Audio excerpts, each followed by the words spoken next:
wuxuuna yidhi nin baa laba wiil lahaa kii yaraa ayaa aabbihii ku yidhi aabbow waxaaga qaybtii aan ka heli lahaa isii markaasuu iyaga u qaybiyey wuxuu ku noolaa maalmo aan badnayn dabadeed wiilkii yaraa waa wada urursaday wax walbaba oo dhul fog ayuu u safray halkaas ayuuna wixiisii ku khasaariyey isagoo iska tumanaya goortuu wada bixiyey dabadeed ayaa abaar daran dhulkaas ka dhacday wuuna bilaabay inuu baahdo goortaasuu tegey oo isku daray nin dadka dhulkaasa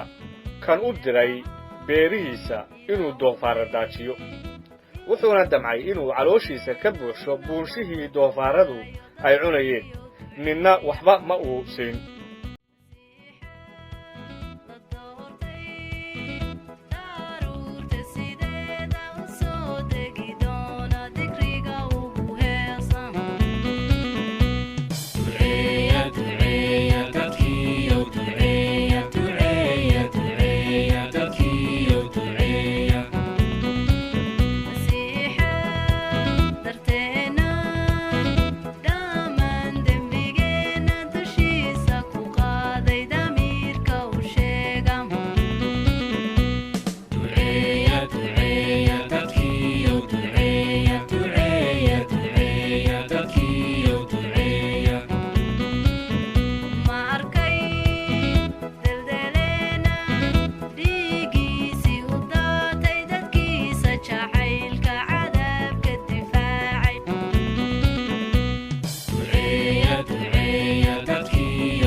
goortuu isgartay ayuu yidhi inteebaa kuwa aabbahay karaystay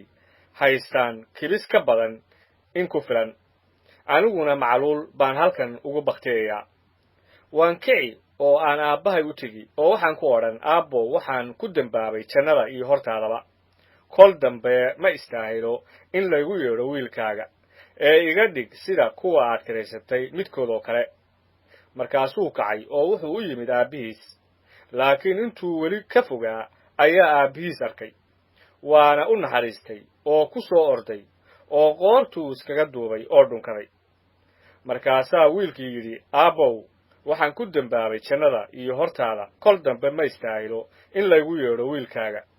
laakiin aabbihii ayaa addoommadiisii ku yidhi dhaqso u soo bixiya khamiiska ugu wanaagsan oo u geliya kaatunna gacanta u geliya kabana cagaha u geliya dibigii yaraa ee la shishleeyey keena oo gowraca aynu cunno oo faraxno waayo wiilkaygan wuu dhintay wuuna soo noolaaday wuu lumay waana la helay markaasay bilaabeen inay farxaan laakiin wiilkiisii weynaa beerta buu ku jiray oo intuu soo socday oo guriga u soo dhowaanayay wuxuu maqlay muusiko iyo ciyaar markaasuu midiidinyada midkood u yeedhay oo weydiiyey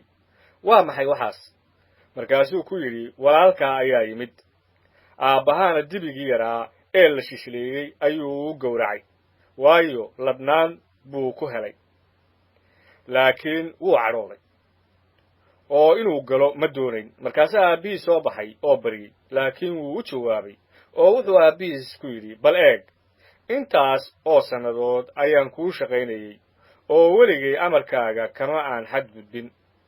oo weligaa waxar iima aad siin inaan saaxiibadayda la farxo